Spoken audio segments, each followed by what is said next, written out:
L'invité de la rédaction, présenté par Laura Sahin.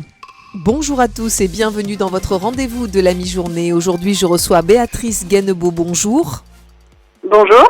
Vous êtes directrice de la communication, du plaidoyer et du développement de la Tour du Vallat. Et si je vous reçois, c'est pour parler d'une initiative assez originale, adopter un flamand.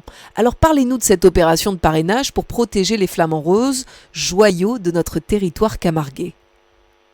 Oui, écoutez, merci de me permettre de me donner l'occasion de parler de cette initiative qui émane de la Tour du Vallat, qui est un institut de recherche scientifique sur les zones humides, la Camargue étant la principale zone humide de France, voire même d'Europe. Et dans cette zone humide, donc, qui est un écosystème fragile à protéger, qui rend énormément de services aux humains, notamment en termes de captation d'eau et de restitution de l'eau au milieu quand il y a trop plein. Donc on parle, pour être plus précis, de la question par exemple des inondations où les zones humides jouent un rôle prépondérant. Il y a bien sûr des emblèmes animaux de la Camargue, des zones humides, et en l'occurrence ce sont le taureau, le cheval blanc et le flamand rose. Et il se trouve que l'Institut de recherche Tour du Vallat travaille sur cette espèce depuis les années 60. Et donc nous avons constaté dans les années 60-70 une perte en fait de nidification des flamants roses. Pourquoi ? Eh bien parce que les flamants roses, c'est une espèce qui niche et qui se reproduit en groupe, c'est-à-dire qu'on appelle ça des crèches. Et pour pondre les œufs, les oiseaux, les flamants roses ont besoin d'îlots, c'est-à-dire d'îlots isolés avec de l'eau autour, tout simplement pour se protéger des prédateurs, qui sont par exemple les renards ou les sangliers. Et dans les années 60-70, on a constaté qu'ils ne se reproduisaient pas en Camargue. Et donc, l'Institut de recherche, la Tour du Vallat, avec les salins du Midi, a commencé à reconstituer un îlot de la main de l'homme et à reconstituer même jusqu'à faire des nids. Et donc, de 3-4 ans, ça a fonctionné, c'est-à-dire que les flamants roses sont venus nicher en Camargue. Et donc, aujourd'hui, l'espèce n'est plus en danger, mais nous continuons, nous, à beaucoup l'étudier, on a une équipe qui travaille spécifiquement sur les flamants roses. Et donc, il nous a semblé intéressant en 2020 de faire un site internet qui s'appelle monflamand.com et de permettre ainsi au grand public d'avoir une sensibilisation à la cause du flamand rose et de son habitat, et de pouvoir du coup par cette opération de parrainage d'un animal sauvage être sensibilisé et participer à nous aider à mieux le connaître. Et quand on connaît mieux, forcément on protège mieux. Voilà. Mais ça coûte de parrainer un flamand rose ? Alors nous avons 3 formules. Ça coûte 3 formules. On peut parrainer une mascotte, nos mascottes sont Plume et Delta.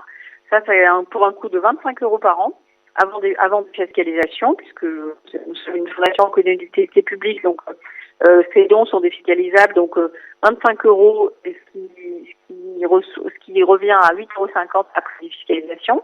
On a une deuxième offre qui est à parrainage d'un membre d'une famille, et là on est à 50 €, soit 17,50 € avant défiscalisation. Et enfin on a une offre sur mesure qui s'appelle Flamand idéal, qui coûte 100 €, soit 35 € après défiscalisation. Et là, la personne, le futur parrain ou marraine, peut nous demander de choisir le genre de l'oiseau. Je veux parrainer un mâle ou je veux parrainer une femelle, de lui donner le prénom et également d'avoir une approche sur l'année de naissance. Voilà, je voudrais un flamand qui soit né, par exemple, début des années 2000. Voilà, donc il y a 3 possibilités pour permettre vraiment à tout un chacun de contribuer comme il l'entend. Alors le parrainage d'un flamand ne se limite pas à juste donner de l'argent, cela offre aussi la possibilité d'en apprendre plus sur le mode de vie et l'environnement de cet oiseau, vous l'avez dit.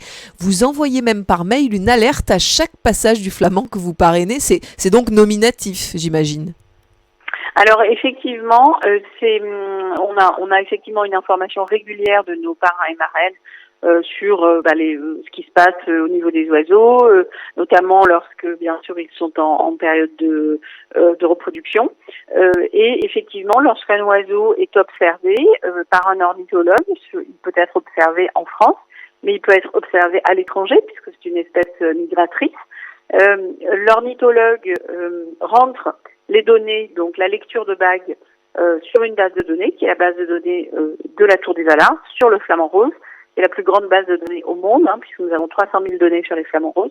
Et à partir de là, effectivement, nous allons alerter le parrain pour l'informer que son oiseau a été vu. Ça peut être sur les rives du Nil, ça peut être de l'autre côté, ça peut être en Espagne, voilà. Et donc on va en Italie, et donc le parrain saura que son oiseau a été observé. Ce qu'il faut bien comprendre néanmoins, c'est que c'est un oiseau, le parrainage, c'est le parrainage d'un oiseau sauvage, et donc les alertes sont aléatoires, puisque évidemment ça dépend de l'observation de cet oiseau, et qui peut être observé souvent, pas du tout, voilà, c'est très variable. Mais c'est la beauté de la nature. Depuis le début de l'opération, 3500 flamants roses ont été parrainés. Qu'est-ce que ça a changé concrètement, cette opération, notamment pour les animaux ? Alors, en fait, nous utilisons effectivement les contributions, l'appui de nos parrains pour travailler sur des opérations, pour financer des opérations qui contribuent à la connaissance. Ce qui veut dire que, par exemple, ces fonds vont servir à l'organisation pour partie du bagage des poussins qui a lieu chaque année au mois d'août. Cela peut contribuer. L'année dernière, nous avons organisé un symposium international de spécialité flamants roses. Donc, effectivement, pour que la recherche et les échanges entre scientifiques se densifient. Et puis, les fonds de l'opération contribuent aussi beaucoup à l'acquisition de matériel, notamment de longue vue, pour les ornithologues de la rive sud de la Méditerranée, dans la mesure où ce sont souvent des bénévoles. Et c'est vrai qu'observer un flamant rose avec une jumelle, souvent ça ne suffit pas, il faut une longue vue pour pouvoir faire la lecture de vagues. Donc voilà, tous les fonds des parrains participent à ces efforts de recherche, à ces efforts de connaissance, d'acquisition de matériel, etc., etc. Et vous vous adressez aux particuliers, mais aussi aux entreprises pour les sensibiliser à la préservation de cette espèce ? Oui, tout à fait. Effectivement, nous avons des offres sur mesure pour les entreprises en fonction du besoin. Les entreprises sont assez friandes de l'opération, soit pour offrir à leurs salariés. Par exemple, on a des entreprises qui offrent un parrainage de flamands à chaque nouveau salarié qui arrive dans l'entreprise, qui est un élément de fédération. Et bien sûr, dans le cadre des politiques de RSE, de responsabilité sociétale et environnementale. Et puis, nous avons également des entreprises qui aiment offrir ce parrainage à leurs clients, soit pour une opération comme Noël ou parfois sans raison particulière. Mais voilà, c'est souvent un cadeau pour les clients ou pour les salariés. Et puis, on peut bien sûr y adosser une intervention, c'est-à-dire une conférence scientifique dans l'entreprise ou imaginer recevoir quelques salariés pour une opération de sciences participatives, par exemple. Donc concrètement, il faut aller sur votre site internet. Dites-nous concrètement comment faire pour parrainer un flamant rose. Oui, tout à fait. Il faut aller sur monflamand.com. Il faut effectivement choisir l'offre le type de parrainage qu'on souhaite établir. J'en ai parlé tout à l'heure, il y a 3 propositions. Et puis ensuite, tout se passe en ligne et la personne peut soit parrainer pour elle-même, soit bien sûr nous désigner la personne à qui elle veut offrir ce parrainage. Et c'est notamment, par exemple, sur le parrain, l'oiseau flamand idéal, donc l'offre sur mesure. Ce sont souvent des cadeaux que les gens font, par exemple, pour les naissances. Ça fonctionne très bien pour les naissances. Et ensuite, tout se fait en ligne et puis la personne recevra un certificat de parrainage dématérialisé, des contreparties graduées, des petits cadeaux en clair pour le remercier de son engagement. Et ensuite, donc tout au long de l'année que dure le parrainage, des informations régulières par boîte mail.